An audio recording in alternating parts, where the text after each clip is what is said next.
कार्यक्रम के पुण्यार्जक हैं स्वर्गीय श्रीमंत सेठ हुकुमचंद जी कामरा की 11वीं पुण्य स्मृति। इस कार्यक्रम के श्रद्धान्वित परिवार पत्नी श्रीमती सुशीला कामरा, पुत्र विनोद कामरा, शशि देवेंद्र कामरा, नीलम राकेश कामरा, ज्योति सुनील कामरा, सपना मुकेश कामरा एवं समस्त श्रीमंत सेठ कामरा परिवार, ललितपुर, कामरा शूटिंग शर्टिंग, सूरत।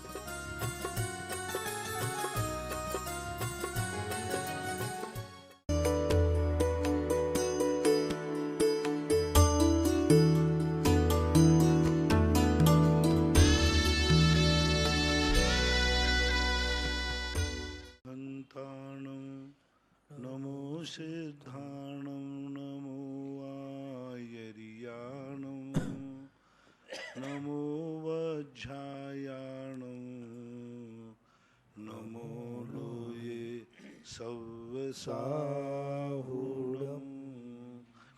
पंच परमेष्टि भगवान की जय हो। आचार्य श्री गुरुवर कुंद कुंद महाराज की जय हो। आचार्य श्री गुरुवर विद्यासागर महाराज की जय हो। परम पूज्य निर्यापक मुनि श्री 108 सुधा सागर जी महाराज की जय हो। परम पूज्य निर्यापक समर मुनि पुंगव श्री सुधा सागर जी महाराज की जय। समस्त मुनि संघ की जय। परम पूज्य मुनि श्री ऋषिकम सागर जी महाराज की जय। डाबी से सागर चंद जैन की जिज्ञासा है। महाराज श्री के चरणों में नमोस्तु। गुरुवर प्रवचन कलश में पूज्य पुरुषों तीर्थंकर भगवतों को महाजन रूप में परिभाषित किया गया है। भगवान इन्हीं के वंशज श्रावक को भी आमजन महाजन जाति के नाम से बतलाते थे। महाराज श्री जिज्ञासा है कि आमजन द्वारा श्रावक को इतनी बड़ी संज्ञा देना क्या रहस्य है, तथा वह संज्ञा जो आज विलुप्त सी होती जा रही है कि आज आमजन श्रावक को बनिया, सेठ या कोई जैन जाति के नाम से, अन्य जाति के नाम से पुकारते हैं। कृपया समाधान करें। देखो, महाजन जो है ये समाज के द्वारा, अजैनों के द्वारा दी हुई उपाधि है। जैनागम में महाजन शब्द का कोई उपयोग नहीं मिला, न ये जैन शब्द की उपाधि है और न जैन धर्म में इसका कोई उल्लेख है। हमारे यहाँ श्रावक का उल्लेख है, वृत्ति का उल्लेख है, लेकिन महाजन शब्द किसी को दिया गया हो, ये अजैनों ने जैनियों को दिया है। और महाजन अकेले जैनी नहीं होते। जो लोग अजैनों के लिए, काश्तकारों के लिए बीज देते हैं, ऋण देते हैं, गिरवी रखते हैं, वो महाजन कहलाते थे। महाजन शब्द का धर्म से कोई लेना देना नहीं। जैसे मान लो अन्य कोई वैश्य है, कोई भी है, यदि वो जैन नहीं है, फिर भी यदि उसका लेन देन बीज आदि, खेत में बोने का बीज, ऋण, साहूकारी जिनसे करते थे, साहूकार को महाजन बोलते हैं। अब प्रायः पहले जैनियों में ज़्यादातर साहूकारी होती थी।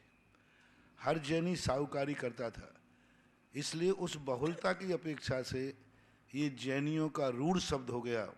महाजन धार्मिक कोई शब्द नहीं है और महाजन से इसका कोई ताल्लुक नहीं। चक्रवर्ती आदि 63 सलाका पुरुषों को महाजन की कोई उपाधि दी गई हो, ऐसा हमें कहीं शास्त्रों में पढ़ने में नहीं आया। एक महाधन जन, वो बात अलग है, वो संस्कृत के अनुसार विशिष्ट पुरुष, लोक तिलक पुरुष, वो नहीं। महाजन एक उपाधि है, महाजन एक रूढ़ अर्थ है। वो चाहे भली आचरण से महाजन हो या नहीं हो, आचरण से बिल्कुल भी भ्रष्ट है, लेकिन जो दो किसानों को बीज, खाद आदि देता था, वो महाजन की कोटि में आता था। आज यह महाजन की उपाधि खत्म हो गई। आज कोई भी व्यक्ति किसी को महाजन रूप से नहीं पुकारते। आज प्रायः गाँव में हो, छोटे मोटे गाँव में हो तो बात अलग है, लेकिन ऐसा मानना चाहिए। बड़ौद उत्तर प्रदेश से निर्मला जैन इनकी जिज्ञासा है। महाराज श्री के चरणों में नमोस्तु। महाराज श्री, केवली भगवान के अव्ययभाव सुख और अनंत सुख होते हैं। अनंत सुख और अव्ययभाव सुख में क्या अंतर है? कृपया समाधान करें। अनंत सुख वो कहलाता है जो ज्ञान की अपेक्षा है।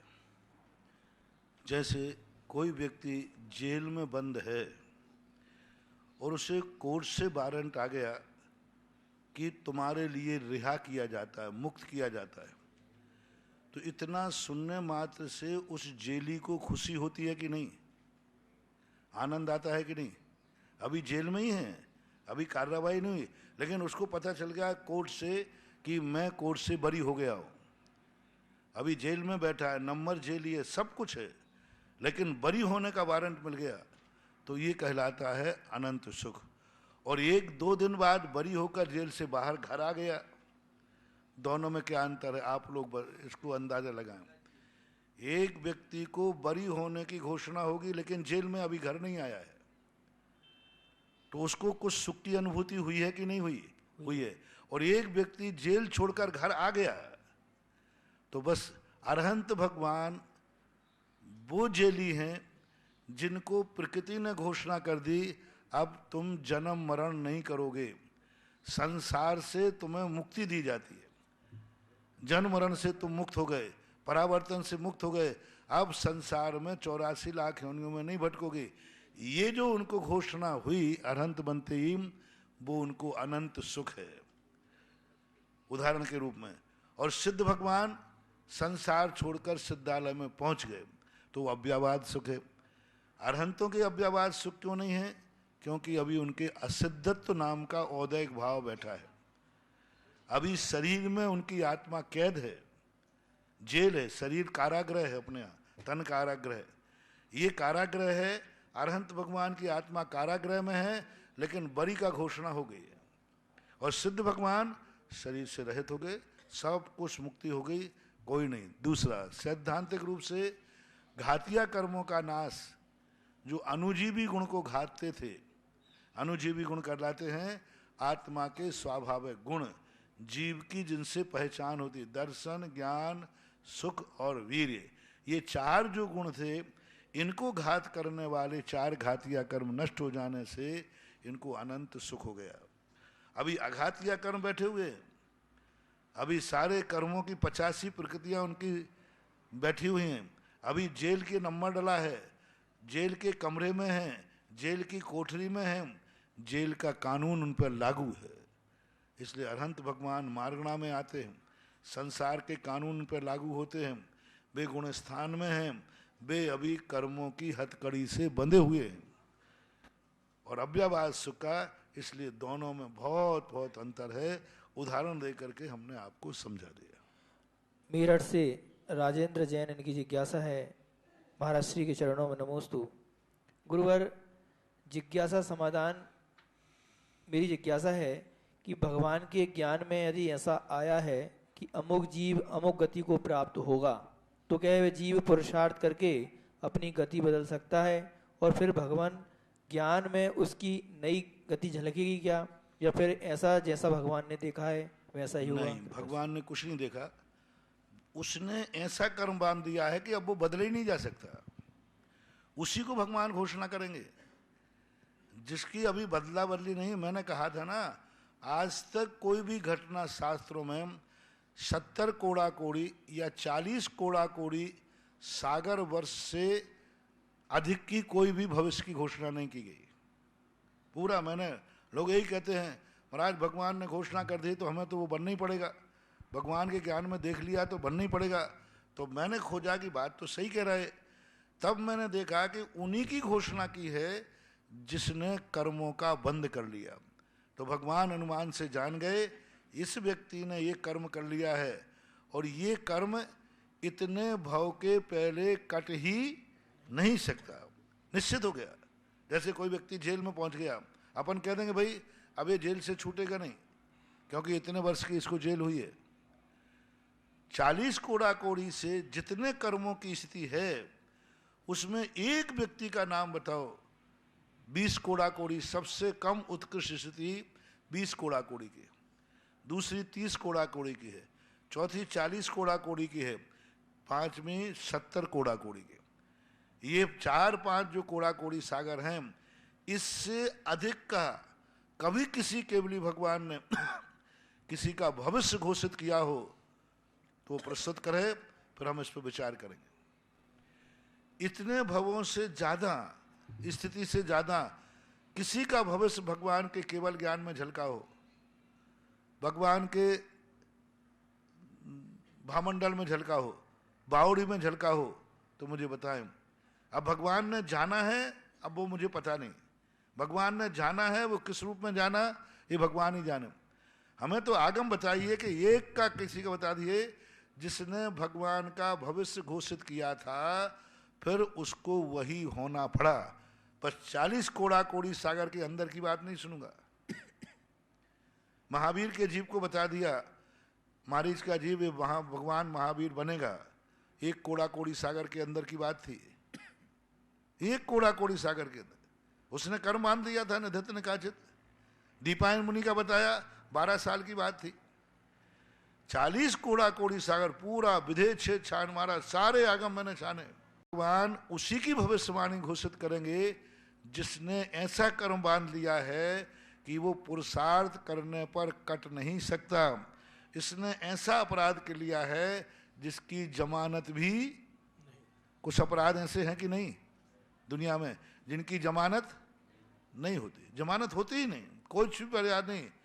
तो ऐसे ही कर्म जो जीव बांध लेते हैं, जिनको किसी भी पुरुषार्थ से नहीं काटा जा सकता है, उनकी कथाएं अपने शास्त्रों में भरी पड़ी हैं।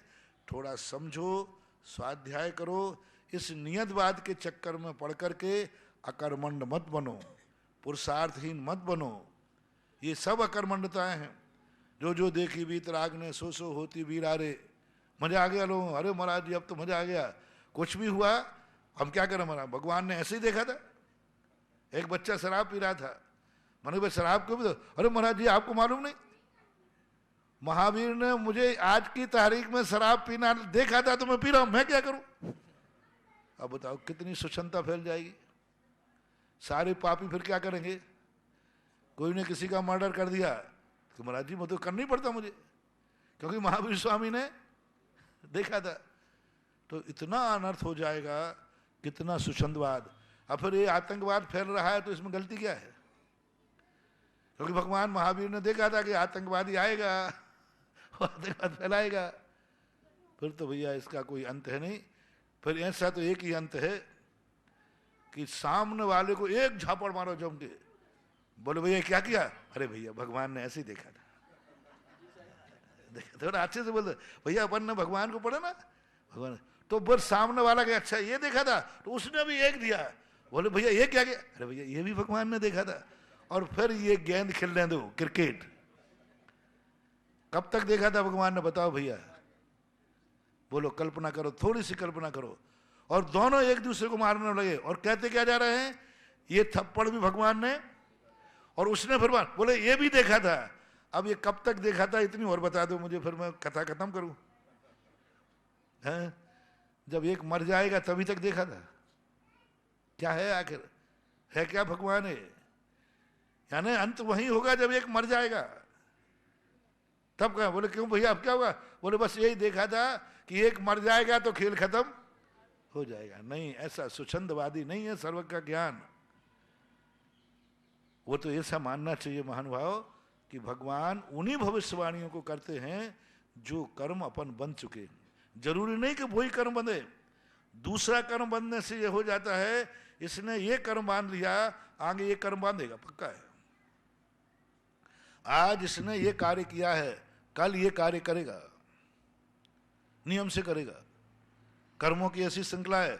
यदि हमें कोई कर्म बन गया है तो नियम से अब हम दूसरा कर्म भी बांधेंगे, क्योंकि वो परिणाम हमें वैसे ही कराएगा। जैसे 7 में नरक से निकला हुआ जीव कितने प्रयास कर ले, उसे एक बार नरक जाना ही पड़ेगा। अब ये तो कोई कर्म नहीं बांधा उसने, लेकिन नियम है कि 7 में नरक का निकला हुआ जीव कभी अच्छे परिणाम कर ही नहीं सकता, उसे नरक जाना ही पड़ेगा। तो ऐसी थोड़ी नियतवाद के संबंध में थोड़ा सिद्धांत ग्रंथ पढ़ो और मेरे प्रश्न का जवाब दो कि इतने बड़े कोड़ा कोड़ी सागरों के बाद का कोई भविष्यवाणी कोई कथा में हो तो कृपया कर खोज कर मेरे पास भेजें। मैं आपको बहुत बहुत आभार मानूंगा कि आपने कम से कम इतनी खोज कर ली। मुझे तो नहीं मिला, इसलिए आपसे पूछ रहा हूँ। नसीराबाद से सुभाष जैन की जिज्ञासा है, महाराज श्री चरणों में नमोस्तु। महाराज जी, पूज्य आचार्य श्री ने बताया कि निदान करने से दुख गुणित रूप में मिलता है तथा सुख बिंदु के समान मिलता है। तो महाराज श्री, ये निदान क्या होता है और गणित रूप क्या होता है, कृपया समाधान। निदान का अर्थ होता है धर्म कार्य से पाप की क्रिया मांगना, अय्यासी मांगना, ऐशो आराम मांगना, भोग विलास मांगना, भूखे के लिए रोटी मांगना निदान नहीं है, रहने के लिए मकान मांगना निदान नहीं है, पहनने के लिए कपड़ा मांगना निदान नहीं है, बच्चे की पढ़ाई के लिए अच्छे नंबर आ जाए ये मांगना निदान नहीं है, बीमार बच्चा ठीक हो जाए ये निदान नहीं है, घर में कोई परेशानी ये दूर हो जाए निदान नहीं है। जिन जिन कार्य गृहस्थी के लिए अनिवार्य हैं और जिनके बिना तुम्हारे परिणाम संकलेश हो जाते हैं, उन कार्यों के संबंध में निदान नहीं है। निदान कहलाता है अय्यासी, भोगाभिलाषा, ऐसो आराम करना। हमारे लिए हे भगवान मैं धर्म कर रहा हूँ, मुझे ऐसी चीज़ें मिलें जिससे मैं विदेश भी घूमने जाऊँ, ऐसो आराम करूँ। गाड़ी नहीं मांग रहा है, अच्छी गाड़ी चाहिए। तो आप समझ जाएं अय्यासी जिसे बोलते। भोग विलासता और अय्यासी की चीज़ें धर्म के बदले में मांगना वो निदान कहलाता है। जैसे रावण ने अपनी तपस्या के बल पर मांगा मुझे सोने की लंका मिलना चाहिए। अब सोने की लंका, सोने का महल रहने को मांगा जा रहा है कि अय्यासी के लिए? जल्दी बोलो भैया। आप लोग भी तो मकान में रह रहे हो, फिर सोने का क्यों चाहिए? अय्यासी, एक अहंकार, पुष्टि, मेरे यहाँ सोने का मकान। तो ये सोने की जो लंका उसने मांगी, जो 3 खंड का राज उसने मांगा, ये अय्यासी के लिए मांगा, ये निदान कहलाता है। भोगाभिलाषा, भोग विलासता के लिए जो चीज धर्म के बदले मांगी जाए उसको निदान बोलते हैं। जैसे मैं मुनि हूँ, मैं कहूँ मैंने जिंदगी भर मुनि की तपस्या की है, मुझे अगले भाव में राजपद मिले, अगले भाव में मुझे ऐसो आराम मिले, तो मेरा मुनि पद तो खत्म हो जाएगा और मुनि पद के बदले राजपद लिख दिया जाएगा और फिर कहा जाएगा तपेश्वरी से राजेश्वरी और राजेश्वरी से नरकेश्वरी। तब करने से क्या बना? राजा, और राजा से क्या गया? नरक। जैसे रावण तपेश्वरी से राजेश्वरी मांगा है तो मिलेगा तो सही, लेकिन राजेश्वरी से नरकेश्वरी होना पड़ता है, ऐसा निदान। पेंड्रा रोड छत्तीसगढ़ से बेचन जैन पत्रकार, इनकी जिज्ञासा है। महाराज श्री के चरणों में नमोस्तु। महाराज श्री आचार्य श्री कुंद कुंद भगवान रचित प्रवचन सार की 48वीं 49वीं गाथा में बताया है कि जो एक पदार्थ को जानता है वह सब जानता है। उसके ज्ञान में मूर्त अमूर्त घटित अघटित सब झलकता है, किंतु वहीं 50वीं गाथा में के अनुसार जो एक पदार्थ के अवलंबन से दूसरे पदार्थ को जानता है उसे छायक ज्ञान नहीं है, ना ही नित्य ज्ञान है, उसे ज्ञान ही नहीं है।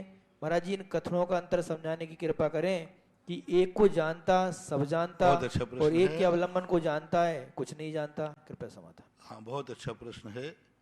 पूज्य भगवान कुंद कुंद भगवान की गाथा है, जो एगम जानादि सुसब्बम जानादि। वहाँ ये कहा गया है अपने एक द्रव्य को जो द्रव्य गुण पर्यायों से जान लेता है, कारण कार्य से विवक्षा से जान लेता है, वह समस्त द्रव्यों को जान लेता है।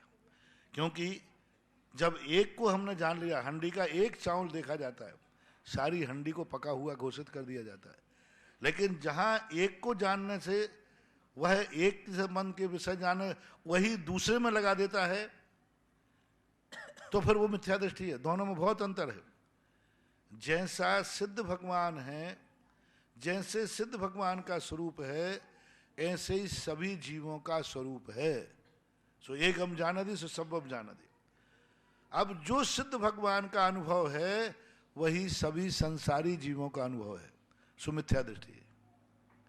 स्वरूप जानना और उनके तीनों द्रव्य गुण पर्याय की अनुभूति जानना, जो सिद्ध भगवान है वही मैं हूं।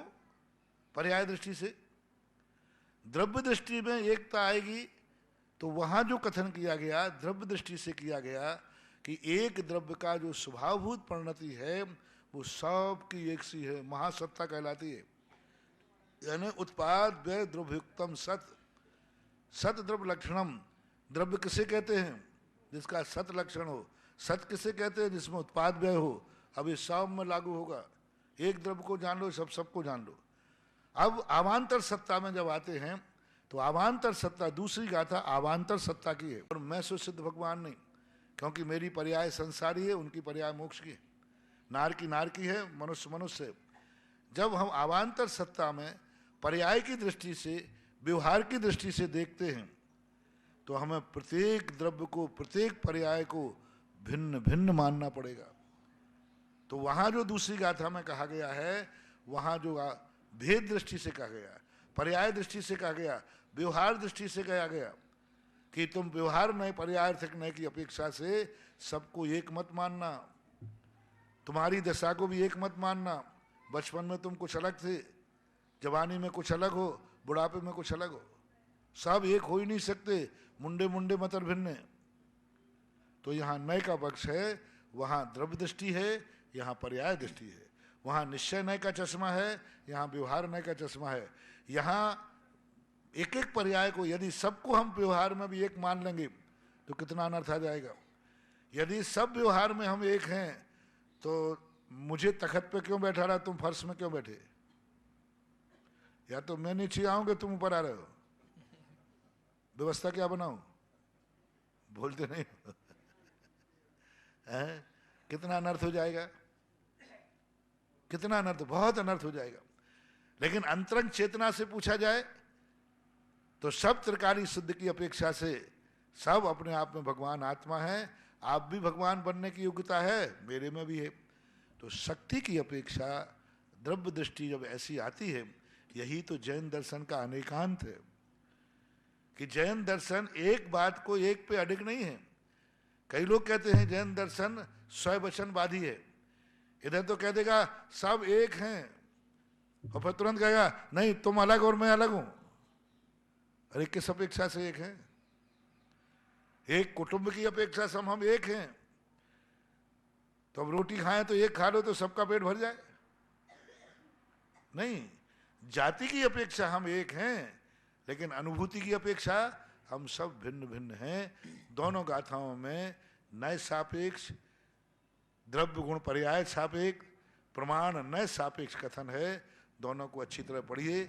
वहाँ पूज्यवर जयसेन स्वामी ने, पूज्यवर अमृतचंद सूरी महाराज ने इन दोनों गाथाओं को बहुत अच्छा खुलासा किया है और वहाँ तुरंत उन्होंने नए सापेक्ष करके समझाने का प्रयास किया। पूज्यवर दोनों महाराजों की टीकाओं को अध्ययन करें, पढ़ें, समझ में आ जाएगा। अशोकनगर से निर्मल जैन मिर्ची की जिज्ञासा है, महाराज श्री चरणों में नमोस्तु।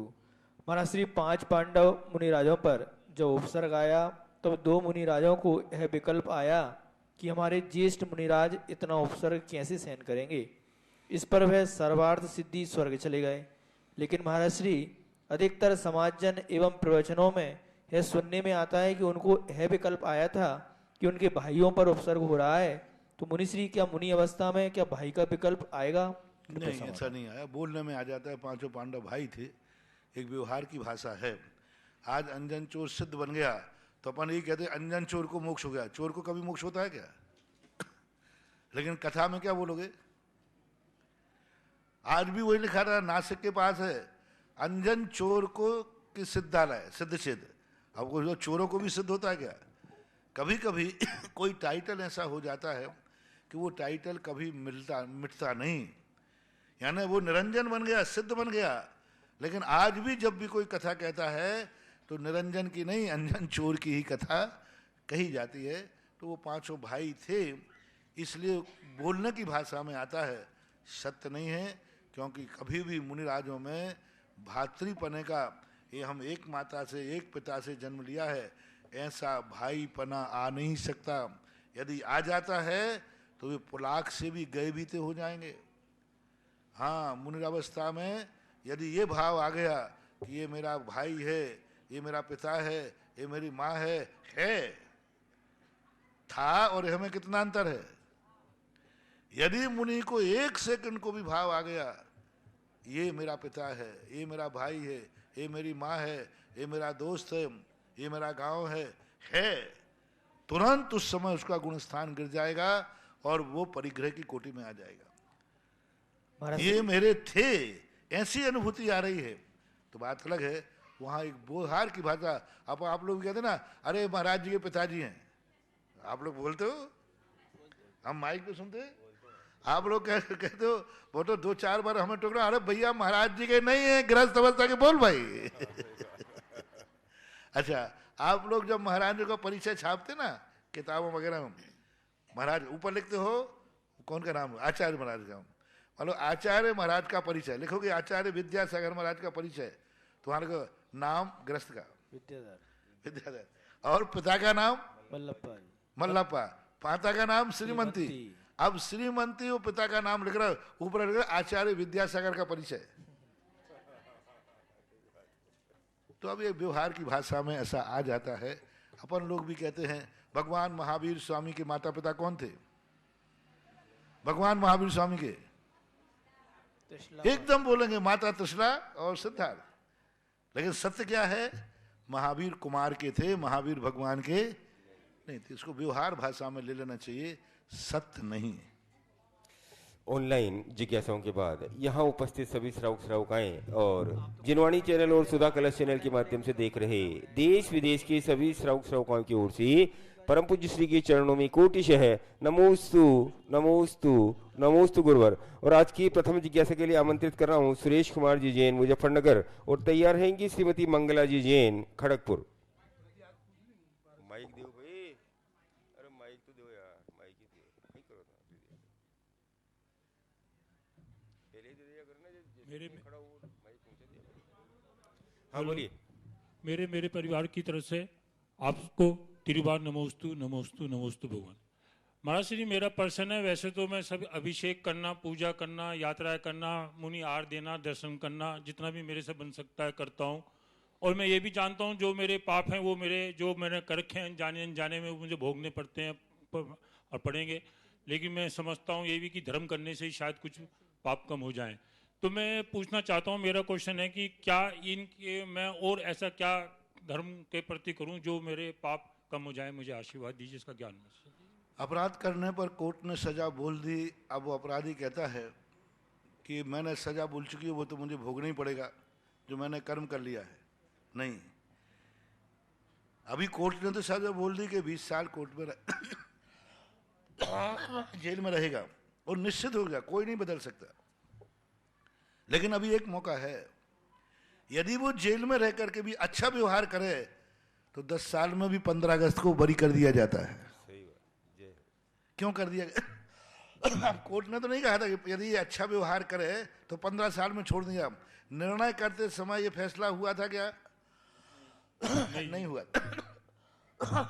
निर्णय करते समय फैसला नहीं हुआ था, लेकिन उसने जेल में रह करके बहुत अच्छा व्यवहार किया तो जेलर ने जो उनके सिद्धांत हैं उसको 10 साल में बरी कर दिया गया। अब ये जो उसके व्यवहार से आया, ना तो ये पहले से तय था, ना उसको भी मालूम नहीं था। वो तो निश्चिंत था कि अब मैं 20 साल तक जेल में रहूंगा, और सबको मालूम था। लेकिन व्यवहार में ऐसे ही अपन लोग जो कर्म अपन करके आए हैं वो निश्चित अपन को भोगना पड़ेगा। और कर्म की डायरी में लिखा है ये कर्म तुझे इतने समय इतने बजे तक भोगना पड़ेगा, वहां भी पक्का है, अपन भी पक्के हैं। लेकिन यदि अपना व्यवहार अच्छा है, जैसे आपने कहा कि हम पूजा पाठ सब धर्म का बहुत अच्छा व्यवहार किया, कुलाचार जो धर्माचार जो नियम धर्म है वो पाल रहा है, तो फिर कर्म की बीच में एक मीटिंग होगी कि इस व्यक्ति को सजा तो 20 साल की थी लेकिन ये इतनी अच्छी तरह से भोग रहा है, कोई विकल्प नहीं, धर्म ध्यान कर रहा है, अतः इसकी सजा को माफ करके इसको बरी कर दिया जाए। ये सिस्टम है, ये फायदा है। कई लोग कहते महाराज जी जो हमने कर्म कर लिया वो तो हमें भोगना पड़ेगा, तो फिर ये पूजा पाठ करने से क्या फायदा, प्रणाम करने से क्या फायदा? बहुत फायदा है। जो किया वो तो निश्चित है, लेकिन उसमें भी हमें बरी किया जाता है, किया ही जाता है। हमारे शास्त्रों में कर्म सिद्धांतों में एक संक्रमण विधि आई है। हम कर्म इतने करते हैं, पूज्यवर शिव कोटि महाराज भगवती आराधना में जितने आम के पेड़ पर मोर लगते हैं इतने कर्म हमने किए, लेकिन फल कितने मिलते हैं? जितने आम के पेड़ पर फल लगते हैं पके हुए। मोर जानते ना फूल, कितना फूल लगता है? यदि वो सारे फल लग जाएं तो पेड़ टूट जाएगा, लेकिन आम के पेड़ पर पके हुए फल कितने लग पाते हैं, पक पाते हैं? गिनती के। ऐसा ही अपन ने इतने कर्म किए हैं आम के मोर के समान, लेकिन जो अपन ने बीच में धर्म ध्यान किया, पूजा पाठ की, अच्छे परिणाम किए, उससे सारे मोर झड़ गए। सब झड़ते झड़ते गिनती के बढ़ते हैं, जिनका फल हमें भोगना पड़ता है। इसलिए ये पूजा पाठ आदि तूफान हैं जो आम पर लगे हुए मोर को पकने के पहले ही झरा देते हैं, ऐसा मानना चाहिए। मंगला जी जैन खड़गपुर। पाप जल्दी दूर और ठीक। उसके बाद तैयार रहेंगे श्री जिनेन्द्र कुमार जी जैन दद्दू। महाराज श्री कुसुमलता जी जैन यूएसए अमेरिका की जिज्ञासा है। नमोस्तु गुरुवर, अष्ट प्रात्याहार्य का क्या महत्व है? इनमें छत्र और चंवर भी आते हैं तो कुछ तो अंतर होगा ही। किस दृष्टि से इनका क्या यूज करते हैं? सांसारिक दृष्टि से अष्ट मंगल और अष्ट प्रात्याहार्य की क्या उपयोगिता है? मैं बता या चुका हूं, अभी 2 दिन पहले भी हमने बताया था, भगवान को हर चीज का अपने आप में कोई पर्पस होता है। भगवानों का जो श्रृंगार होता है वो भगवान से ताल्लुक कम रखता है, भक्तों से संबंध ज्यादा रखता है। भगवान को एक राजा ज्योतिष शास्त्रों में आया, एक राजा अपने पूरे श्रृंगार के साथ निकलता है, राजदंड लेके निकलता है, उसको कोई मांगलिक नहीं है, मंगल नहीं है, लेकिन जो उसको देखता है राजा उसके लिए मंगल है। हम साधु हैं, हम स्वयं के लिए मंगल नहीं हैं, लेकिन भक्त के लिए मंगल है। अरहंत भगवान स्वयं के लिए मंगल रूप नहीं है, लेकिन अपने लिए अरहंत मंगल है। इसी प्रकार जो भगवान का वैभव होता है उससे भगवान को कोई फर्क नहीं पड़ता। छत्र लगाओ तो कोई फर्क नहीं है, चवर ढोरो या न ढोरो कोई फर्क नहीं है, सिंहासन बिछाओ या न बिछाओ, वे तो आकाश में रहते हैं। अब ये सब फिर क्यों बिछाए जाते हैं? कई लोगों के प्रश्न होते हैं। महाराज जिनेन्द्र भगवान को जब कोई ताल्लुक नहीं है, वे अनंत बन गए, अरहंत बन गए, उनको कोई छाया नहीं, कोई वैभव नहीं, कुछ नहीं, सिंहासन पर वो बैठते नहीं, कमल पर वो चलते नहीं, तो फिर आप 225 कमल क्यों बिछवा रहे हो? भगवान चलें तो फिर भी ठीक है भाई, भगवान को कांटा नहीं चुभ जाए इसलिए बिचारे, वो तो चलते नहीं। भगवान के लिए बिछा कौन रहा है?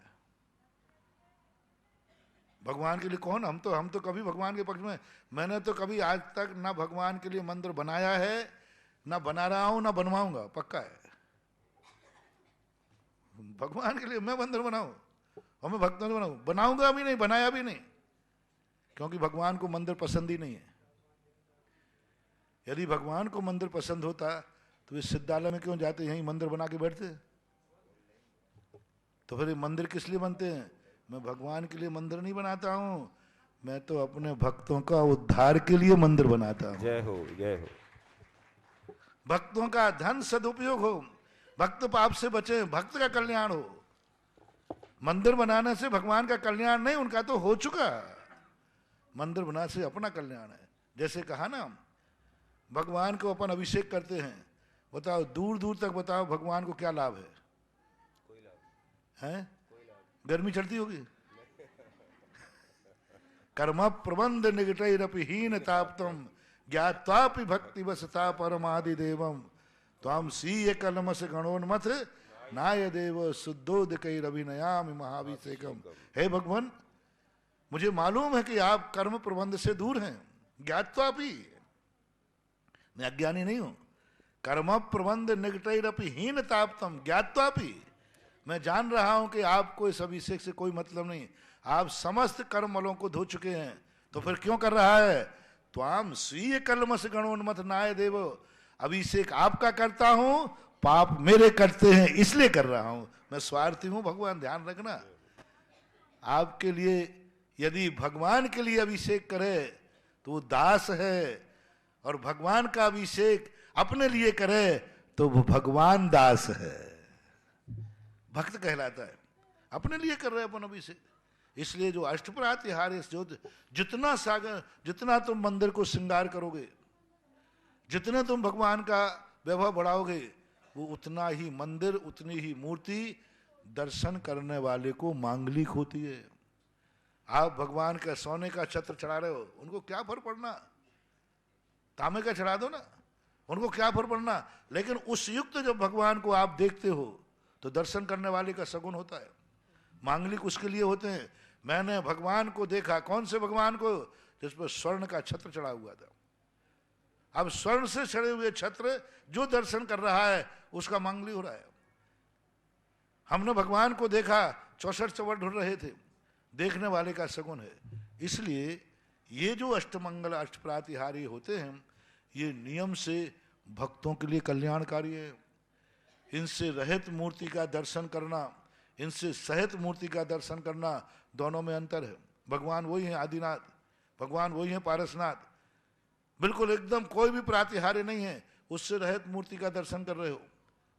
और एक दिन हमने कहा था अरहंत सिद्ध भगवान का ध्यान हम लोग करते हैं, तुम लोगों को करना चाहिए अष्ट प्रातिहार्य से युक्त भगवान का। जैसे आपको दुश्मन से तकलीफ है, आपका दुश्मन आपको परेशान कर रहा है और आप उसको जीत नहीं पा रहे, तो अब क्या करोगे? भगवान का ध्यान नहीं करना तुम्हें भगवान के ध्यान के साथ चवर ढूंढते हुए भगवान का ध्यान करना। भगवान के ध्यान से हमारा आत्मा का कल्याण हो जाएगा, दुश्मन से नहीं बच पाओगे। इसलिए हम लोगों के भगवानों को दुश्मन क्यों पिटाई करता है जम के?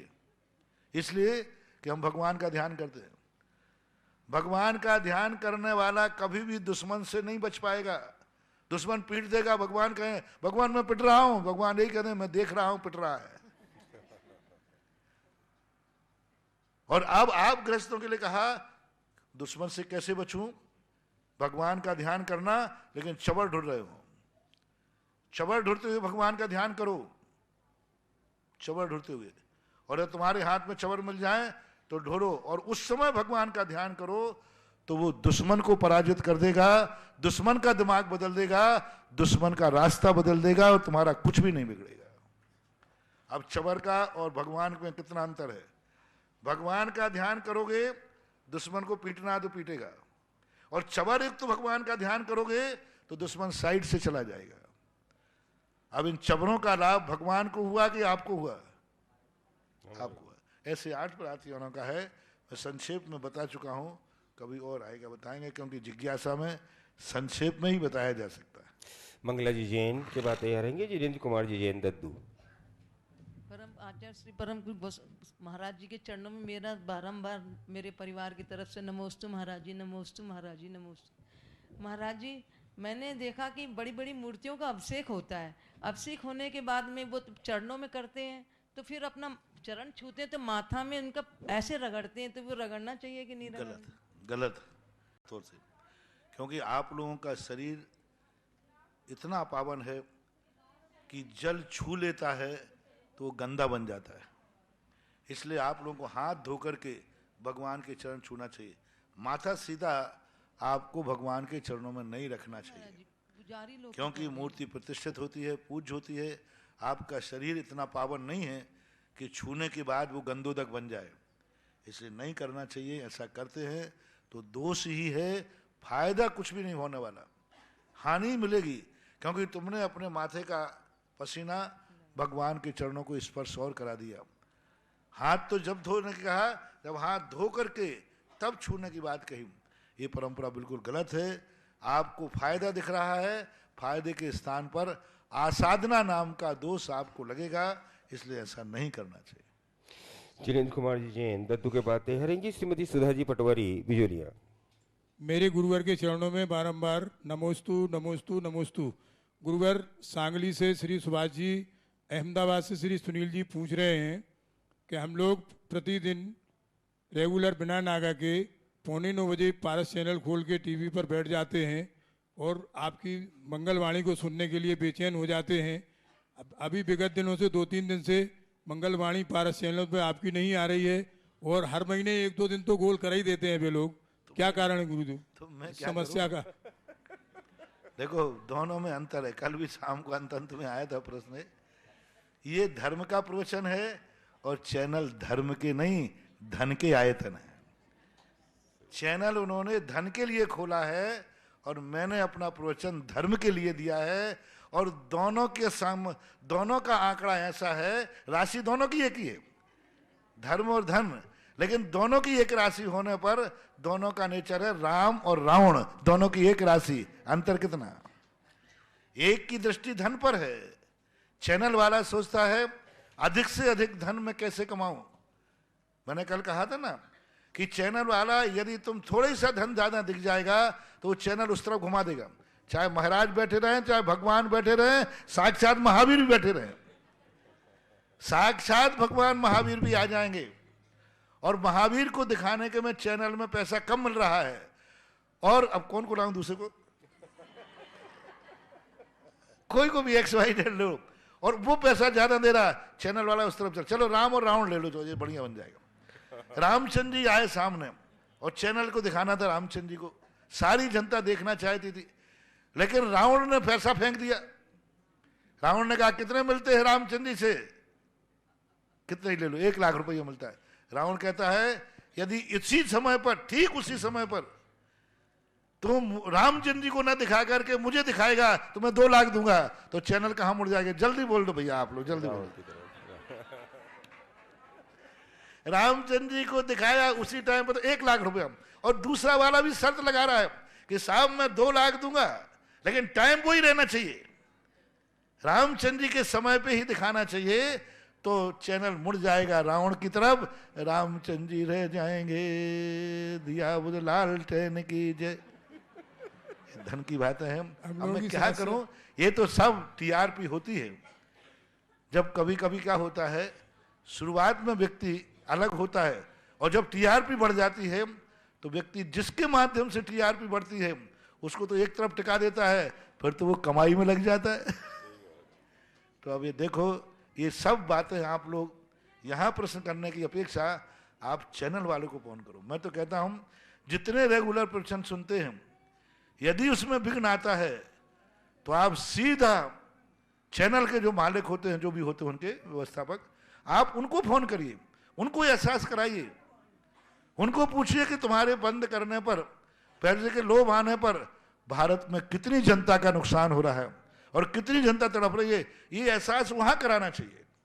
तो सारे लोगों को मेरा कहना है, चैनल संबंध में यदि आपको कोई शिकायत है तो चैनल के जो मालिक होते हों, जो उनके व्यवस्थापक होते हों, आप उनको तुरंत फोन करिए।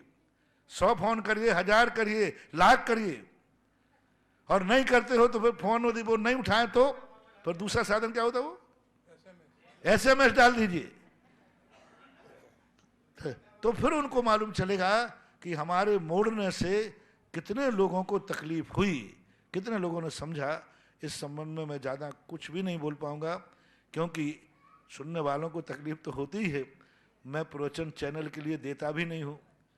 तुम चैनल चलता है, ये जो चैनल वाले बच्चे बैठते हैं इनको मालूम है, जिस दिन ये कह देते महाराज जी आज चैनल में नहीं आएगा, तो भी मेरा प्रवचन वही होता है, उस प्रवचन में कोई अंतर नहीं आता। फिर बाद में बच्चे कहते महाराज जी आपने ये क्यों बोल दिया, आज चैनल में थे, आप कल बोलना है। हमने कहा मैंने चैनल के लिए बोला ही नहीं है। मेरे मन में कभी ये भाव नहीं आता कि आज लाइव नहीं चल रहा है, इस प्रवचन को बचा लो, इसको बाद में बोलूंगा। नहीं, मेरे पास तो चाहे अच्छा हो बुरा हो, जिनके भाग्य से, जिनका पुण्य है उनको मिल जाएगा, पुण्य नहीं है तो नहीं मिलेगा, मैं क्या करूं। अब उनका पुण्य जो पंडाल में बैठे हैं तो मिल जाएगा। फिर भी आप लोगों के लिए कमेटी ने देखो, इन दातारों को देखो, एक चैनल नहीं 2-2 3-3 चैनल खड़े करके रखे, इसलिए रखे। इन दातारों की सबसे बड़ा पुण्य की महिमा, मैं तो हमारे प्रवचन से मुझे कम पुण्य बंद होता है, सबसे ज्यादा पुण्य बंद हो रहा है ये जो लाइव चैनल चलवाने वाले दातार। जय हो। इनका देखो भावना, देखो इन्होंने 3-3 चैनल इसलिए लगा रखे कि भक्तों को परेशानी ना आए। मान लो एक चैनल कहीं व्यस्त हो गया तो दूसरा चैनल आपका सुधा क्लास पे देखिए आप। यदि आपको पारस चैनल नहीं मिलता है, जिनवानी चैनल नहीं मिलता, महावीरा नहीं मिलता, कोई भी नहीं मिलता, तो जिंदाबाद है पारस चैनल, वो कौन सा सुधा क्लास, वो वाला बड़ा नहीं आता, इतना अंतर होता है कुछ है? मोबाइल में आता है, वो अच्छा नहीं दिखता होगा, लेकिन जितना दिखता है उतना देख लो। तो तुम्हारे लिए 12 मासी 24 घंटे जब जब पारस चैनल नहीं आए तब तब तुम सुधा कलश का चैनल देख करके और सुन सकते हो, यदि दीवाने हो तो। अपना नियम लिया है तो, रोटी खाने का त्याग है तो। दूसरा महावीरा चैनल है, एक दिन बाद दिखाता है, लेकिन यही प्रवचन मान लीजिए आज किसी कारण से कोई चैनल व्यस्त हो गया तो वही प्रवचन आपको दूसरे दिन, अब किस समय मिलता है मुझे पता नहीं, वो आपका लोग मालूम है, सुबह 5 से 6। मान लो आज कोई प्रवचन पारस चैनल पे आपको सुनना नहीं मिला तो दूसरे दिन महावीरा चैनल पर 5 से 6 बजे प्रातःकाल एक दिन बाद आपको सुनाया जाता है। अब ये जो मुझे पता है तो मैंने बता दिया, आप थोड़ा सा अंतर करें। 2-2 चैनल, 3-3 चैनल चल रहा है एक साथ, मतलब एक ही प्रवचन को महावीरा, सुधा कलश, पारस चैनल दिखा रहा है। जिज्ञासा समाधान को भी जिनवाणी 2-2 बार दिखाता है। जिनवाणी वाले देखो कहीं सुबह दो शाम को यदि कोई चूक जाए तो एक बार फिर आता है, कभी प्रवचन भी आता है। हाँ देखो जिनवाणी चैनल पर भाई बच्चे लोग बता रहे कि जिनवाणी चैनल पर सुपरविजन चल रहा है, यानी पारस पे आपको सुनने नहीं मिला तो जिनवाणी पे मिलेगा। जिनवाणी पर कभी चूक जाए तो महावीरा चैनल मिलेगा। यानी दोनों टाइम के प्रवचन 3-3 चैनलों पर चल रहे हैं। थोड़ा घुमा घुमा कर टेस्ट कर लिया करो क्योंकि उनको तो अपन बदल नहीं पाएंगे, अपन ही बदलेंगे तो सबका काम हो जाएगा, ऐसा मानना है। घंटे में आपको कहीं ना कहीं सुनने को ना मिल जाता है। सुधा जी पटवारी की बातें यह रहेंगी। श्रीमती माया जी वेद, बंधुओं, परम पूज्य श्री के आशीर्वाद से तपोदय तीर्थ क्षेत्र पर जो सोने की जारी दूसरी बनने जा रही है और शीघ्र ही बन के आने वाली है, उस सोने की जारी के लिए 5100 रुपये श्रीमती साधना जैन वंशिता कोलारस शिवपुरी, 5100 रुपये प्रभुलाल जी सुनील कुमार जी जैन बाबरिया रामगंज मंडी, 51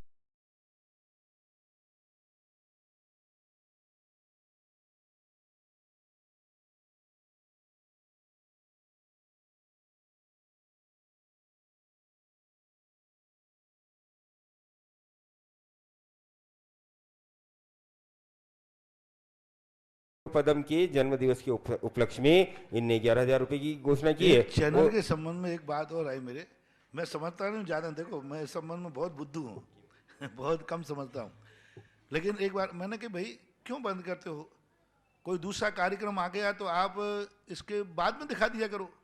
बोले नहीं महाराज, सामने वाले की मांग है उसी समय पे दिखाओ। तो मैंने कहा ये जिद क्यों, अब मैं समझ नहीं पाया। मैंने कहा भाई आगे पीछे कर दो। नहीं साहब, उसी समय पे दिखाओ जिस समय सुधा सागर का प्रवचन आता है, उनका बंद करके दिखाओ। मैंने क्यों, वो मेरा दुश्मन है क्या? नहीं मैं दुश्मन नहीं हूं। मैंने बात क्या है, बोले उस समय की टीआरपी होती है कि सारी दुनिया उस समय चैनल पर बैठी है। महाराज आपके प्रवचन के पहले का विज्ञापन का पैसा अलग है, क्योंकि उसको और बीच में यदि हमें दिखाना पड़े तो उसका पैसा और अलग है, क्योंकि वो विज्ञापन देखने के लिए तो बैठेंगे नहीं, आपका प्रवचन सुनने बैठेंगे तो हम अपनी बात बता देंगे। तो आजकल वो समय की टीआरपी बढ़ गई है। हर व्यक्ति कहता है उसी समय पर बताओ, क्योंकि सारी दुनिया उस समय चैनल पर बैठी हुई है। तब उन्होंने पूरा मुझे डिटेल समझाया तो मुझे थोड़ा बहुत समझ में आया।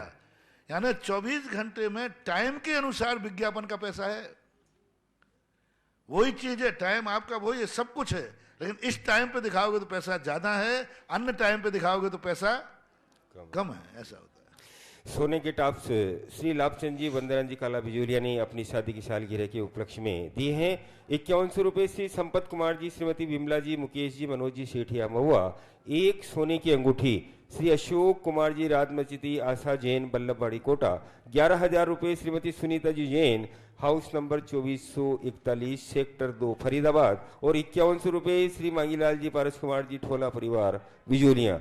और आज असीमकालीन वक्तामर विधान में एक नाम मेरे पास आया है 51,000 रुपये की राशि से श्रीमती सुदेश पवन ऋतु ध्रुव जैन गांधीनगर दिल्ली। आप सभी के पुण्य की अनुमोदना जिज्ञासा करेंगे। गुरु भगवान के चरणों में कोटि से नमन। महाराज जी, श्री शांतिनाथ पुराण जी में आया है कि अनंतानुबंधी क्रोध मान माया लोग सम्यक दर्शन का घात करते हैं।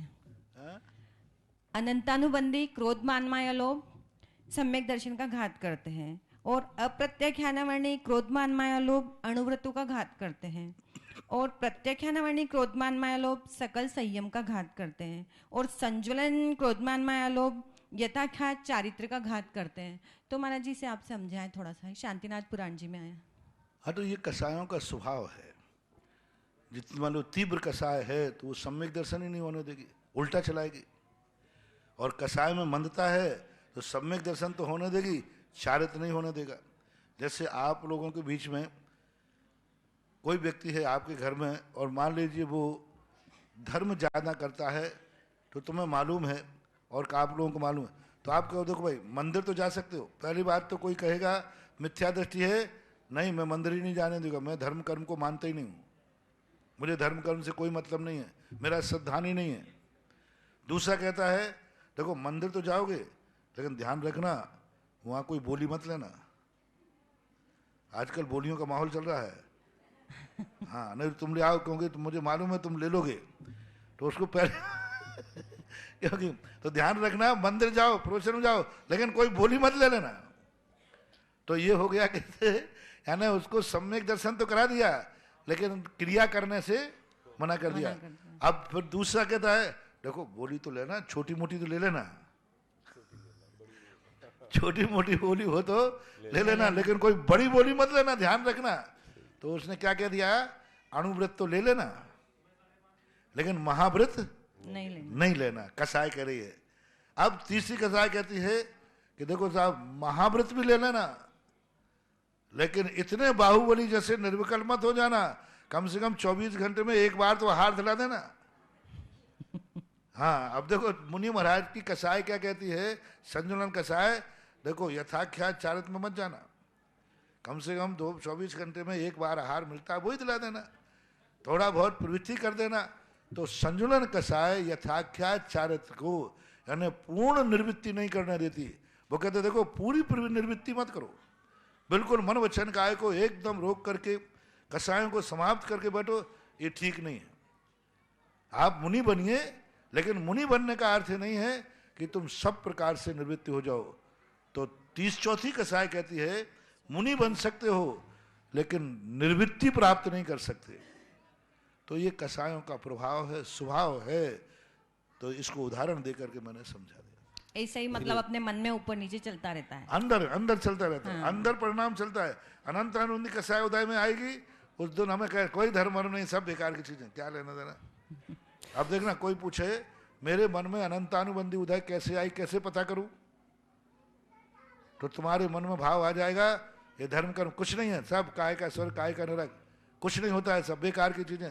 ऐसा जो झुंझलाहट भात आ गई, समझ लेना अनंतानुबंधी कसाय हावी हो गई, अनंत ने कब्जा कर लिया और अनंतानुबंधी कसाय आएगी तो नियम से धर्म के प्रति चिड़चिड़ापन लाएगा। दूसरी अप्रत्याख्यान वालेगी, काय के व्रत, धर्म तो ठीक है समझ में आता है, ये त्याग फ्याग मुझे समझ में नहीं आता, ये त्याग करो वो त्याग करो, ये सब क्या है, धर्म ठीक है भगवान का।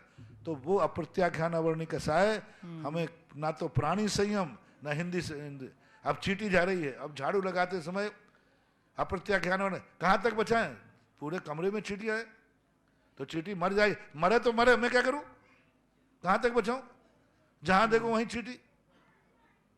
तो अब वो देखो बचाने का भाव है लेकिन कहां तक बचाऊं, तो अप्रत्याख्यान वर्णी कसाय ने क्या कर दिया, प्राणी असंयम कर दिया।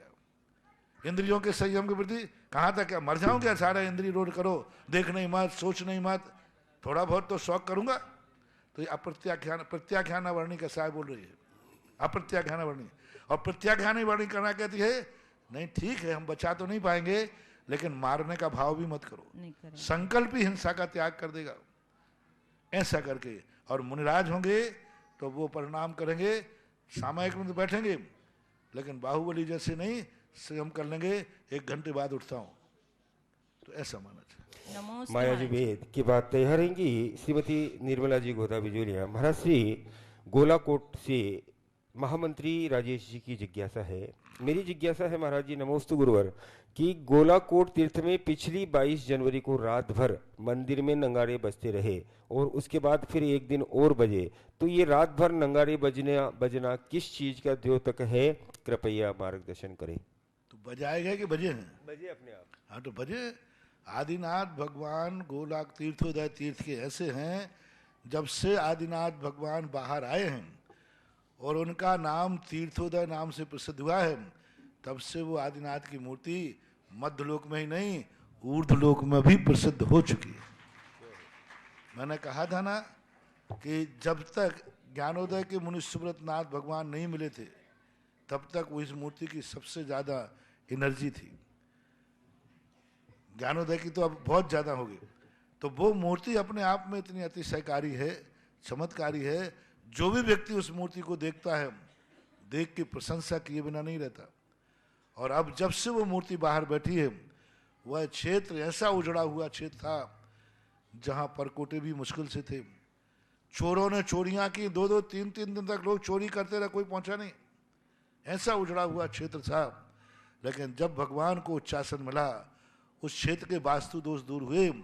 आज वो क्षेत्र ऐसी ऊंचाइयों पर छू रहा है कि सारे भारत का, आज लोग कहते हैं क्षेत्र का विकास करना है तो तीर्थोदय तीर्थ गोलाकोट जैसा करो। जय हो। आज हर यात्री जाता बोले धर्मशाला बनाना है तो तीर्थोदय तीर्थ गोलाकोट जैसी बनाओ। सब क्षेत्र का विकास करना है। उनको जो जाता है, हर व्यक्ति तीर्थ क्षेत्र वाले जाते हैं वंदना करने, वो एक ही कहते हैं महाराज आज के युग में विकास होना चाहिए तो तीर्थोदय तीर्थ क्षेत्र गोलाकोट जैसा होना चाहिए, जो शिवपुरी में खनिया धाने के पास है। विकास धीमे भली हो, लेकिन इतना अच्छा विकास कर रहे हैं हम। हर तीर्थ क्षेत्र वालों को एक बार वहां देखने जाना चाहिए कि किस प्रकार की सुविधा युक्त आज के अनुसार बनाए जा रहे हैं। तो मूर्ति की महिमा है। हो सकता है देवता अखंड भक्तांबर पाठ करने आए हो और वे भी ताल तमूल के साथ आ सकते, कोई बात नहीं। माया जी वेद के बाद निर्मला जी को था। नमस्ते महाराज जी। कहावत है, घर का भेदी लंका ढाए, सत्यमेव जयते नानरतम। तो यदि विभीषण नहीं बताते कि दशानंद की नाभि में अमृत है, तो ये राम और रावण का युद्ध और चलता पूरा क्या? नहीं समझ नहीं पा रहा क्या बात है। ये कहना चाह रही है कि अगर विभीषण नहीं बताते राम जी को कि दशानंद की नाभि में अमृत है, आगे तो ये युद्ध और चलता, तो ये युद्ध आगे और चलता। युद्ध और चलता। दो दर्शन, जैन दर्शन के अनुसार तो न नाभि में प्राण थे न कुछ थे। नारायण लक्ष्मण जी थे, वो प्रतिनारायण था। लक्ष्मण के हाथ से उसको मरना निश्चित था, नियोग था। पूर्व भाव का बैर, 16 भाव का बैर भाव था। 16 भाव से लक्ष्मण का, रामचंद्र जी का, सीता जी, रावण का ये जो चौकड़ी है ना, ये 16 भाव से चल रही है। और लक्ष्मण और रावण की जो बैर है 16 भाव से है। पूज्यवर रविशरण महाराज श्री पद्म पुराण में। अब यहाँ जाकर के तो वहां पर वैष्णव दर्शन के अनुसार तो यदि अमृत का पता नहीं चलता तो युद्ध चलता, कितना भी खिंच सकता था, कितना भी हो सकता था। लेकिन विभीषण के द्वारा बताने के बाद वहां एक तीर मारा, मरण को प्राप्त हो गए, ऐसी कथा आती।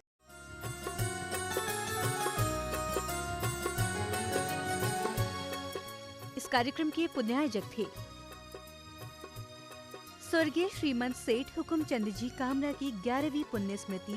इस कार्यक्रम के श्रद्धान्वित परिवार पत्नी श्रीमती सुशीला कामरा, पुत्र विनोद कामरा, शशि देवेंद्र कामरा, नीलम राकेश कामरा, ज्योति सुनील कामरा, सपना मुकेश कामरा एवं समस्त श्रीमंत सेठ कामरा परिवार, ललितपुर, कामरा शूटिंग शर्टिंग, सूरत।